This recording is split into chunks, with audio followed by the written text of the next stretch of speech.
तर गृहमंत्री पदासाठी सुरू असलेला शिंदे आणि भाजपमधला तिढा अद्यापही सुटलेला नाही। गृहमंत्री पदासाठी शिंदे गट आग्रही आहे। शिंदेना गृहमंत्रीपद मिळावं अशी आमची मागणी असल्याचं गुलाबराव पाटील यांनी म्हटलंय।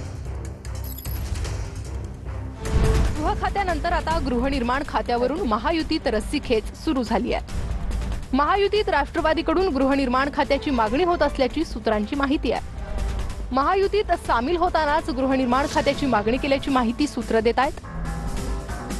स्ट्राइक रेटनुसार भाजप 1, आम्ही 2 आणि शिंदेची शिवसेना 3 नंबरवर असल्याचं छगन भुजबळांनी म्हटलंय। शिंदेने एवढेच आम्हालाही मंत्रिपद द्या अशी मागणी देखील भुजबळांनी केली आहे। असं आहे की आमचा पण स्ट्राइक रेट चांगला आहे, तर तुम्ही त्यांच्या एवढेच आम्हाला पण जागा द्या। शिंदेंना गृहमंत्रीपद मिळावं अशी आमची मागणी असल्याचं गुलाबराव पाटलांनी म्हटलंय। आम्ही आमची मागणी केलेलीच आहे की गृहमंत्रीपद आदरणीय शिंदे साहेबांना मिळावं। आमच्या नेत्याचा योग्य सन्मान राखावा ही आमची मागणी असल्याचं दीपक केसरकर म्हणतात। आम्हाला असं वाटतं की आमच्या नेत्याचा योग्य तो मान राखला पाहिजे, कारण त्यांनी शिवसेना कोणाची आहे हे सुद्धा सिद्ध करून दाखवलं। तर प्रत्येक माजी मुख्यमंत्र्यांचा सन्मान राखला जातो असं छगन भुजबळांनी म्हटलंय।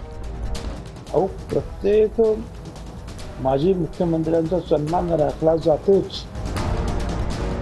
आम्ही सर्व अधिकार एकनाथ शिंदे यांना दिलेत, त्यांचा निर्णय मान्य असेल अशी प्रतिक्रिया शंभूराज देसाईंनी दिली आहे। ते जो निर्णय घेतील तो शिवसेनेपुरतं मी सांगेन, आम्हा सगळ्या शिवसैनिकांना मुख्य नेते माननीय शिंदे साहेब जो निर्णय घेतील तो आम्हाला सगळ्यांना मान्य असेल।